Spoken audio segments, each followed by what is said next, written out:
I will turn over the mic to you. Cool. Mike. Can you guys hear me okay? Yep. Yes? Okay, the mic's on still? Do you need this? No, I think it's good. Okay, as long as you can hear me.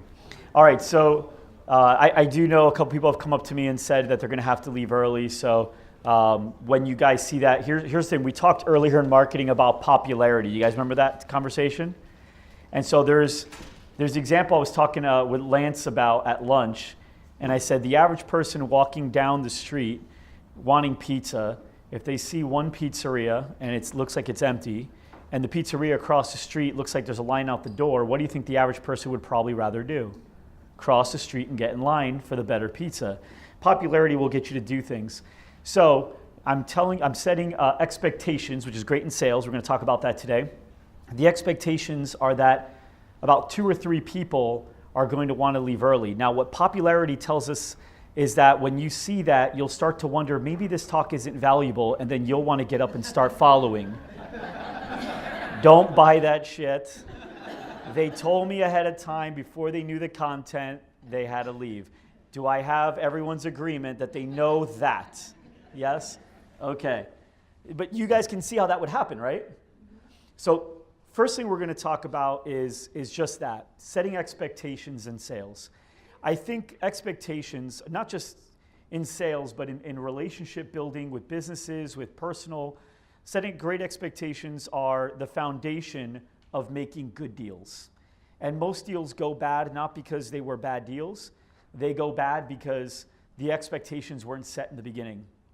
For those of you that have heard, some of my story with the agency and how it's been prior, the first few years versus the most recent few years, one story that I tell a lot is my people, the people that work at Loud Rumor then versus today. And then I couldn't find good people. Raise your hand if you feel like sometimes you just can't find good people. Okay, here's the thing. I had a mentor who has 200 employees. And that's just one company. He's got multiple companies, but he's got 200 employees. They all love him. Now, it's not because he told me that. That's because my cousin who works for him told me that, okay? And they all love this guy. And she said they give him 110%. And he came up to me and he said, there's companies right around the corner from you, because we live in an area where there's like Infusionsoft there, PayPal, GoDaddy, there's a lot of companies there, where they have thousands of employees within a driving distance that go to work every day, that love their job, that are good people, that the company said are good people to work. They provide good work. And you can't find like 12? So what do you think he was basically telling me? What's the problem? Was it I couldn't find good help? Or was it I wasn't probably setting good expectations? I probably wasn't a good leader. And so what I'm going to be talking to you about, this whole 2 hours is about sales. But make no mistake that when you hear me talking about everything that I'm talking about that doesn't seem like the sit down between the person and the customer, don't think that everything doesn't translate to that same one area. Sales is sales and you're selling all the time. We've talked about that. Right now I'm selling you on my vision of sales and my belief on sales, and everyone's a salesperson. I don't care what you say. Every single person is, even the person that doesn't want to be a salesperson, even the person that's a cashier at your 7-Eleven is a salesperson. And I'll prove it to you. Raise your hand if you know a Cowboy fan. Okay. What happens if you tell him the Cowboys suck? What does he start doing? Defending? You can call it what? Selling. Can you call it selling? Why could you call it selling? What's he doing? Trying to convince you? Right. Now, there's good salespeople, and there's bad salespeople. And there's what? Cowboys fans, yes. Yeah, they're not selling anybody, are they? There's good salespeople and there's bad salespeople, and bad salespeople convince. They pull. Maria, you knew I was going to do it. So this is an easy one, though. But come on up. Just right here.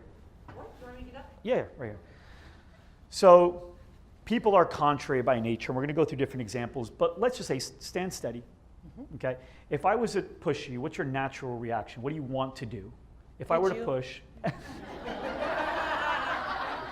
But if I told you stand your ground.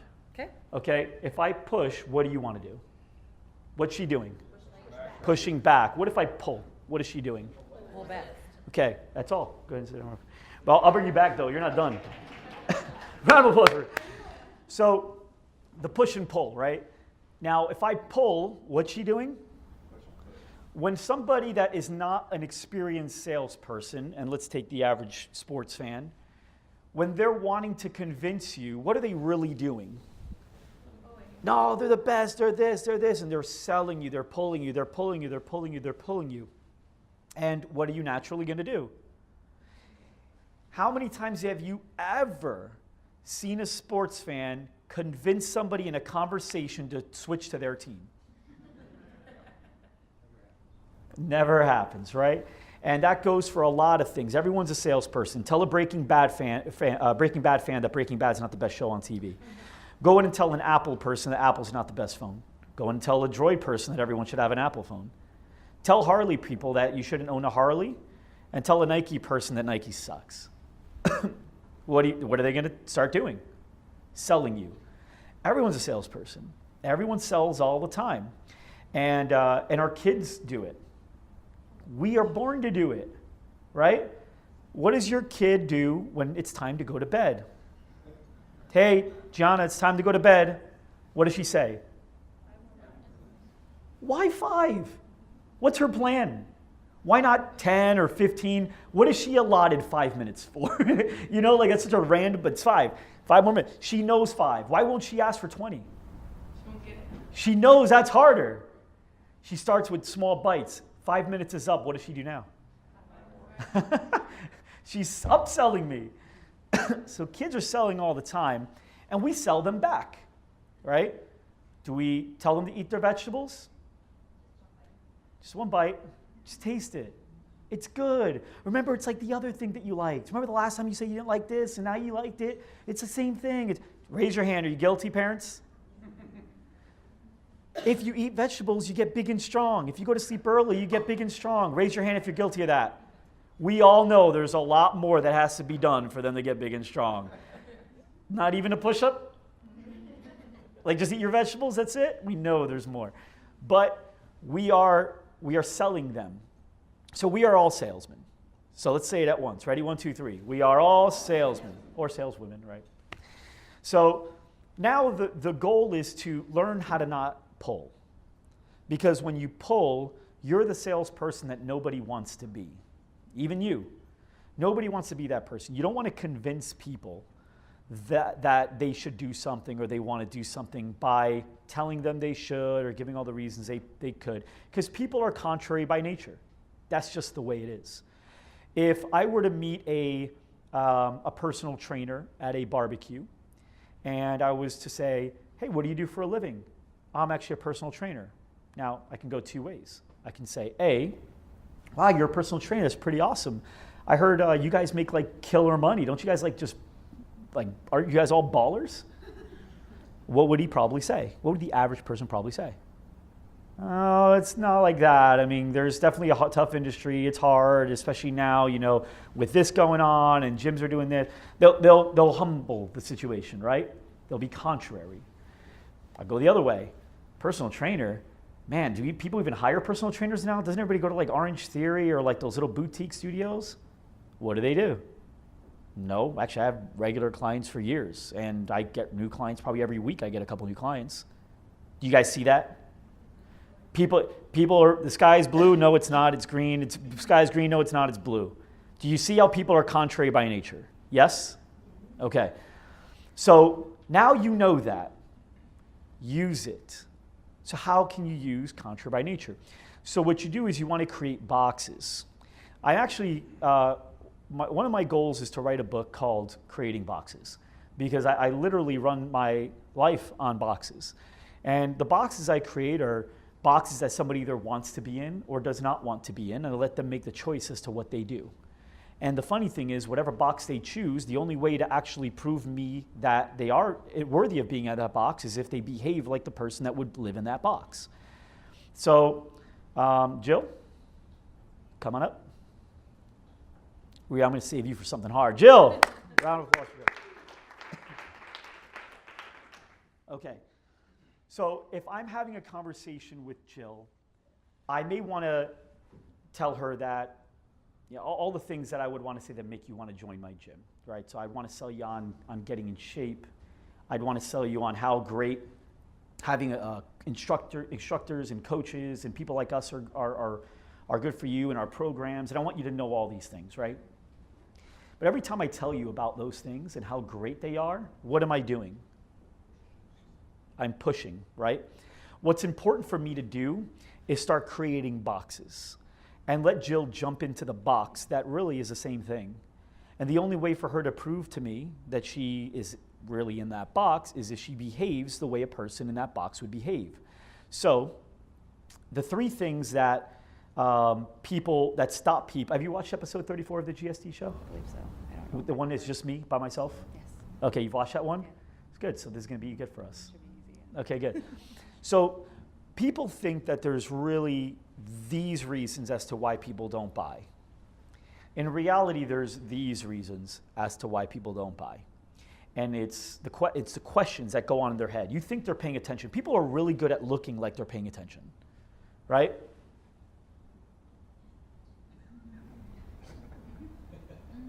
We're both paying attention, right? And then all of a sudden at the end, what do they say? Crazy. That's like the number one sign you didn't hear jack of what I just said, right? Oh yeah, this happened. Wow, crazy. So you want to ask questions to keep them what? Engaged. In fact, the real winners in sales are able to ask questions all meeting long. In fact, even when you answer the question, when you answer a question, you answer it in the form of a question. Now, that doesn't mean you don't answer their question. That means you answer their question and then reverse. So the three things, and I'll give you an example of that. The three questions that everybody has in their head that they're asking themselves while you're talking are why this, why them, and why now? Those are the three questions. I'll give you an example. These are the questions in people's heads. And you guys can probably think about this is not just fitness. This is buying anything. You guys are going to buy something from me. You're thinking the same thing, okay? Do I really need this? Right? In the fitness space, it'd be like, do I really need to join this gym? I mean, there's probably other ways. There's that gym up the street. It's like $15 a month. I could probably get what I need out of that. I probably just need to stop being lazy. I think I'm just looking for like a scapegoat. I'm looking for, right? Can you see people do this in their heads? Why this? The next thing that they'll ask is why them?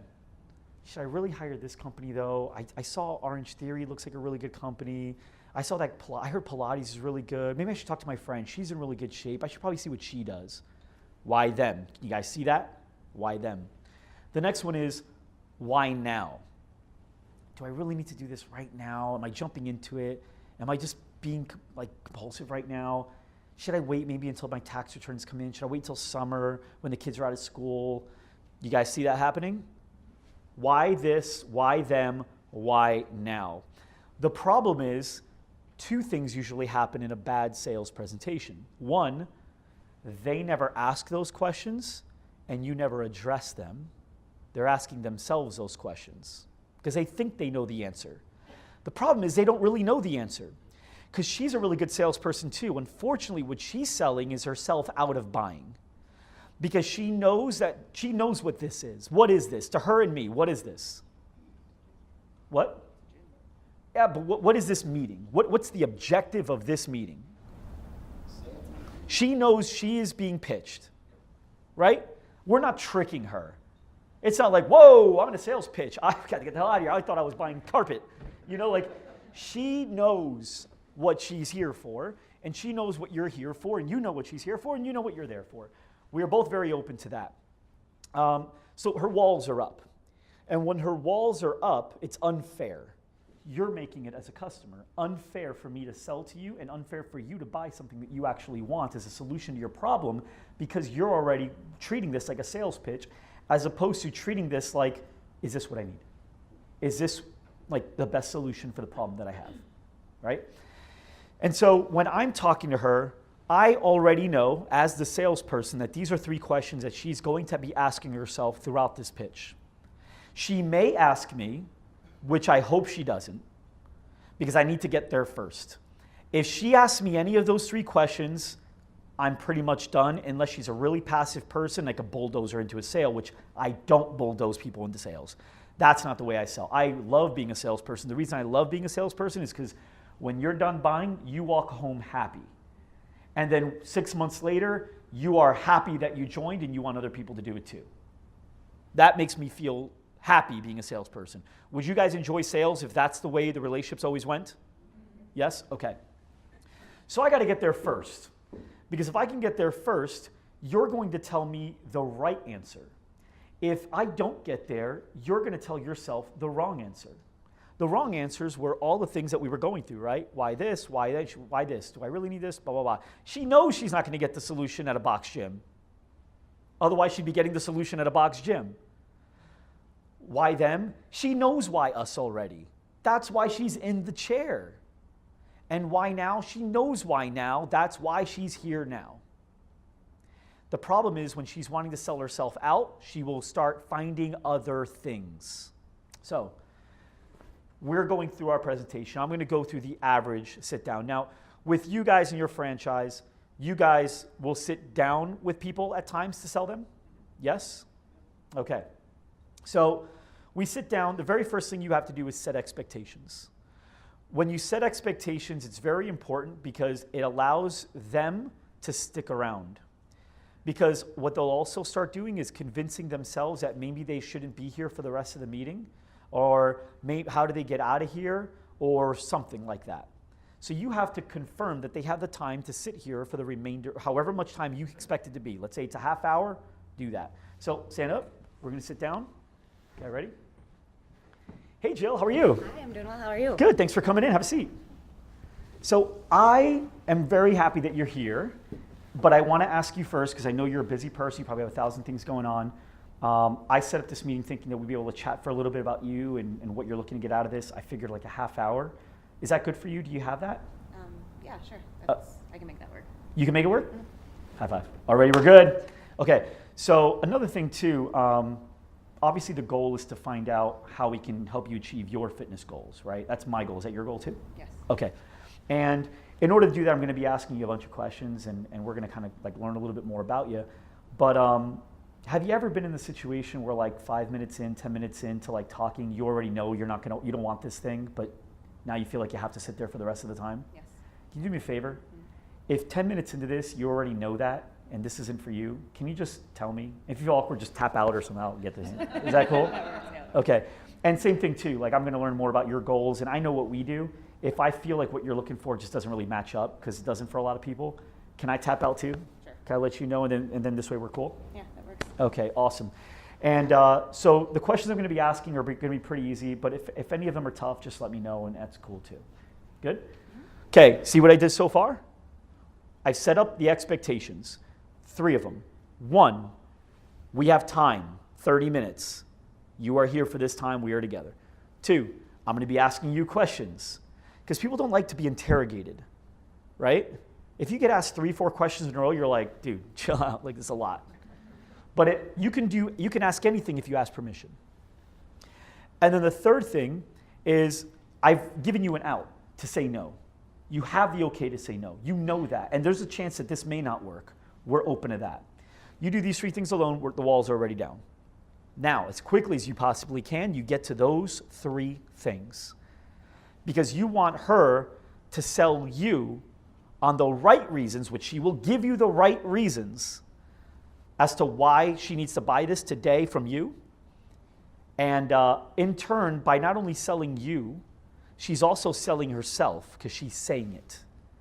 And she's really also she's doing a rehearsal for when she goes back home and her husband asks her those questions too, she can recite them the way she just did. Does that make sense? He's going to say, why did you sign up to that? Why not this? Why not that? She's going to know why this. Yeah, but why with them? Why not? She's going to know why them. Yeah, but why now? You couldn't wait till taxi. She's going to know why now. She's practiced for him. Isn't that cool? and or him for her.